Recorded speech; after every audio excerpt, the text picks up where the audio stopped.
Здравствуйте, друзья! В эфире Геоэнергетика Инфо. С вами Радайкин Максим и мой сегодняшний собеседник Александр Фролов. Здравствуйте! Здравствуйте, здравствуйте. Золотой век Трампа отменяется. Рассвет промышленности США так и не наступил. Трамп обещал больше нефти, больше электричества, газа.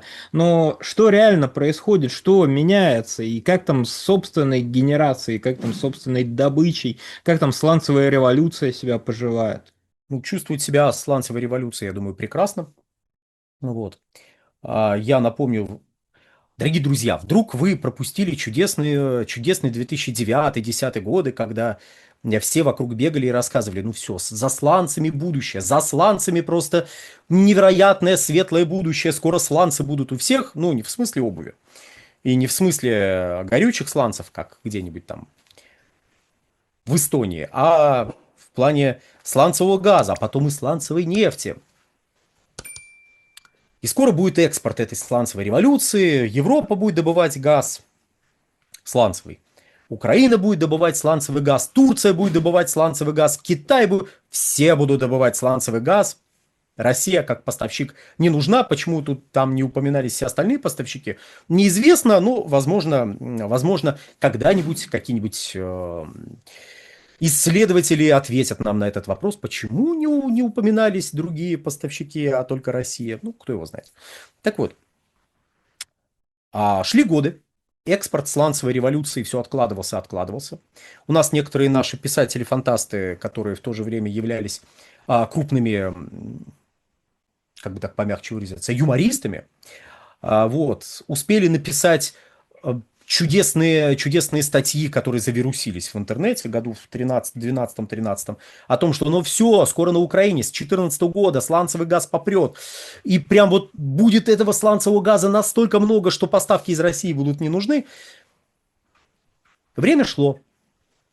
Успела взойти и закатиться звезда польского сланцевого газа, турецкого сланцевого газа, румынского, украинского, прибалтийского, грузинского. А вы, наверное, даже пропустили, а был грузинский сланцевый газ.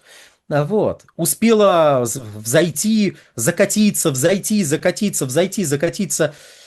Да, именно так это происходило. Звезда сланцевой нефти и сланцевого газа в Великобритании. После 22 года, кстати, была очередная попытка реанимировать эту тему. Там в 22 году, когда цены поперли вверх на энергоносители вообще и на нефть в частности, в Великобритании заговорили о том, что мы сейчас выдадим разрешение на добычу сланцевых углеводородов. Мы выдадим сотни разрешений на бурение на шельфе. И вот тут попрет. И у нас тоже многие говорили, ну смотрите, целое британское правительство говорит о том, что попрет, что все будет хорошо, все будет замечательно у них.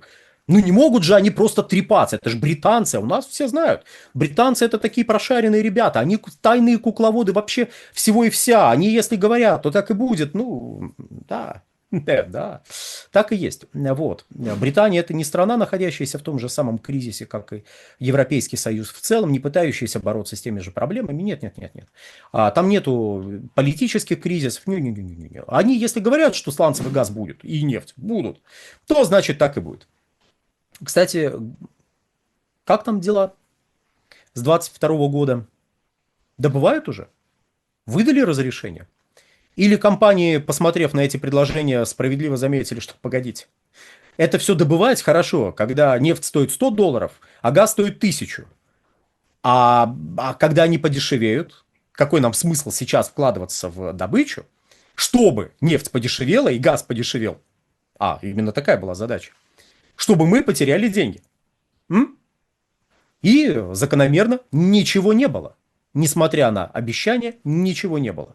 И тут Соединенные Штаты. Но ведь в Соединенных Штатах что-то ведь есть. Ну да, что-то есть в Соединенных Штатах, в Аргентине, в Канаде и в Китае. Если говорить про экспорт сланцевой революции, вот 4 страны, где что-то есть. Притом масштабно что-то есть только в Соединенных Штатах. Да, есть проекты отличные от нуля, вполне заметные в Канаде, в Китае, тоже довольно крупный в этом плане игрок, но именно в этом плане игрок. Там тоже, знаете, предварительные обещания, которые выдавались, кстати, Соединенными Штатами тоже, предполагали, ну, как минимум, как бы так помягче выразиться, в общем, относительно текущих показателей добычи предполагалось, что уже году в 15-16 будет примерно в 3 раза больше. То есть 10 лет назад должно было добываться в 3 раза больше, чем добывается сейчас.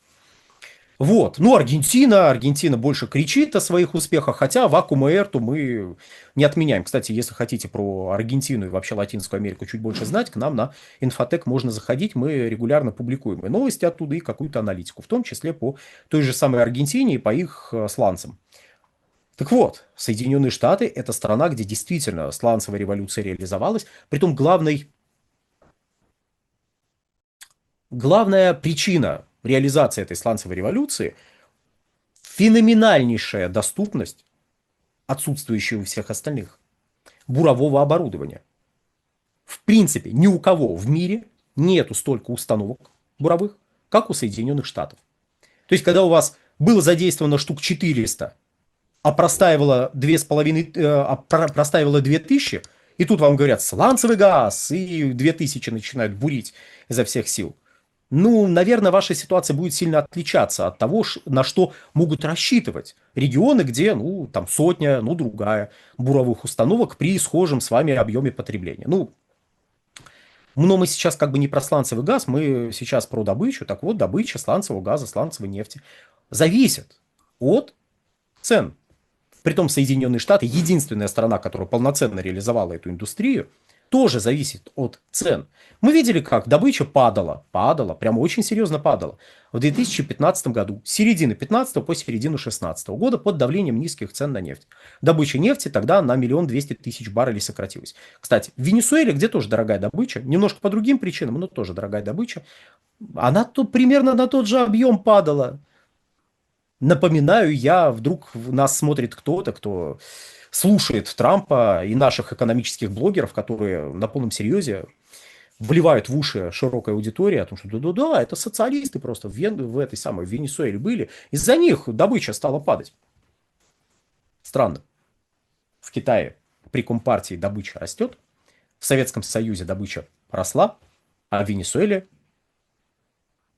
наверное, все дело в социалистах. В общем, в этой логике Обама тоже был немножко социалист. Вот. Более того, даже Дональд Трамп в какой-то мере социалист, потому что в 2020 году добыча опять рухнула. Что было в 2020 году? Ковидные ограничения, падение спроса на нефть примерно на треть в какой-то момент. Ну, где-то в апреле на треть спрос упал, цены обвалились, да, фьючерсы начали торговаться в отдельные моменты просто в минус, притом в такой минус, что почти в минус $40 за баррель. Ну и вот на этом светлом фоне накопленные американской нефтедобычей проблемы выстрелили особенно хорошо. И все прогнозы, которые тогда звучали, ой, да вы что-то, на 1 000 000 баррелей максимум за год сократится. Ну да, там 3 миллиона баррелей просто к августу хопа и исчезли из добычи в Соединенных Штатах. Ну, это потому, что добыча в Соединенных Штатах очень устойчивая, как многие у нас знают. И там частные, маленькие, эффективные компании, которые эффективно приспосабливаются сразу под изменяющуюся экономическую ситуацию. Ну, один из способов приспособления под эту экономическую ситуацию – это банкротство и прекращение производства. Многие, да, воспользовались этим способом и прекратили добычу. Потом добыча восстанавливалась с 2020 года по октябрь 2020, с марта 2020 года по октябрь 2023 года. И вот только в октябре 2023 года вновь мы увидели показатели в 13,1 миллиона баррелей и потом в 13,2 миллиона баррелей в сутки. Это огромная величина. Это больше, чем добывает Россия или Саудовская Аравия. Правда, у нас есть ограничения ОПЕК+, а у Соединенных Штатов нет, но у нас нет такого влияния вот этих вот внешних факторов на нашу добычу. А у них есть. И вот эти внешние факторы, ну, собственно говоря, как прогнозирует Минэнерго Соединенных Штатов Америки, начнут сказываться в 2026 году на местной добыче в виде пусть небольшого, но сокращения. Ожидающегося небольшого сокращения производства. Это исходя из тех средних цен, которые были в 2025 году. В начале 2026 года цены вели себя очень сильно по-разному. В какой-то момент они опускались ниже $60, в какой-то момент приближались к $70. А стоит ли пояснять, что при там, $59 за баррель объем добычи, ну, который вы можете осуществлять и при этом что-то зарабатывать, будет меньше, чем при $70 за баррель. А для Соединенных Штатов это особенно важно. Там тысячи компаний, Тысячи, это не фигура речи, тысячи компаний, ведущих добычу. Да, разумеется, крупных, средних, среди них не тысячи отнюдь, но общее количество, оно вот такое, и по чуть-чуть все они вливают вот свою нефть, свой газ вот в этот котел общий. Я, так как мы коснулись промышленности, ну, в самом начале, то влияние нефтегазовой отрасли на экономику Соединенных Штатов огромно. Да, разумеется, вы можете посмотреть на показатели вроде, а вот там такое-то количество стартапов, и вот это количество стартапов, оцененных в миллиард долларов, они как бы учитываются неким образом в ВВП, и ВВП растет. Но если мы говорим про то, что можно пощупать руками, а нефть можно пощупать руками, оборудование, которое ее производит, можно пощупать. Так вот, на вот эту составляющую, которая все еще является базой для всей экономики, вот эта вот нефтегазовая составляющая оказывает огромное влияние. И тут СПГ. Многие слышали, как Америка захватывает мировой рынок сжиженного природного газа. Это ведь тоже промышленное производство, не так ли? Да, это тоже промышленное производство. И мало того, что этому промышленному производству нужна электрическая энергия, этому промышленному производству нужен газ. Если у вас за ближайшие года 3, я округлю, если позволите, но для понимания картины, примерно на 100 миллиардов кубов вырастут мощности по производству сжиженного природного газа на территории Соединенных Штатов. А при этом добыча газа либо будет отставать от динамики роста мощностей для экспорта, либо будет вообще сокращаться эта самая добыча. Либо встанет на текущем уровне и все, изменяться практически не будет. Мы же не будем серьезно рассматривать изменения там в пределах 1%, либо в плюс, либо в минус. Это статистическая погрешность, если уж на то пошло. И вот спрос на электрическую энергию должен расти, а спрос на газ для производства электрической энергии должен расти, экспортные мощности должны расти, а добыча...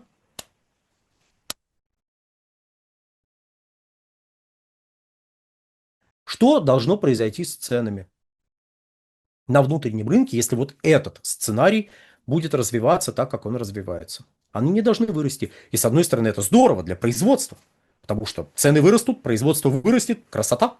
Значит, все, спрос будет удовлетворен. Но кризис перепроизводства, возможный на мировом рынке, на мировых рынках обвалит цены. Ну, если он будет, то обвалит цены на газ. А при этом в Штатах цены на газ будут расти.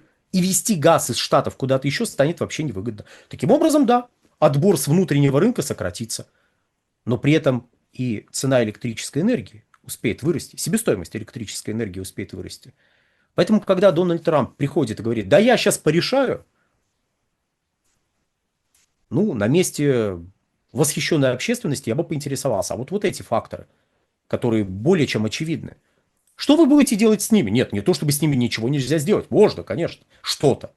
Но что конкретно вы будете делать и что вы делаете в настоящий момент? Что? А так, Обама обещал развитие промышленности, реиндустриализацию. Трамп обещал реиндустриализацию. Байден обещал реиндустриализацию. И вот опять Трамп обещает американцам реиндустриализацию. Если у вас 2009 года в этом направлении ничего не продвинулось, а по автомобильной промышленности, по производству чипов, там еще по ряду направлений, скорее, давайте мягко скажем, вопросы возникают, то, может, вы что-то делаете не так? А нам со своей вот этой колокольни надо посмотреть на происходящее там и посмотреть, и увидеть, что конкретно не так они там делают, чтобы не повторять то, что они делают не так, а делать как-то иначе. Ориентируясь на тех, у кого промышленность развивается, с энергетикой все в порядке. Ну вот кого-то найти вокруг, у кого показатели лучше. На этом, дорогие друзья, все. Всего хорошего. Александр, большое спасибо за комментарий, друзья. Подписывайтесь на телеграм-канал Геоэнергетика Инфо. Подписывайтесь на телеграм-канал Александра Фролова. Ссылки будут в описании и закрепленном комментарии. Там же будут реквизиты для желающих финансово поддержать наш проект, чтобы мы и дальше также бодро вещали на всех площадках без монетизации и исключительно благодаря вашей финансовой поддержке на Sponsor.ru. Спасибо, до новых встреч. Всего хорошего.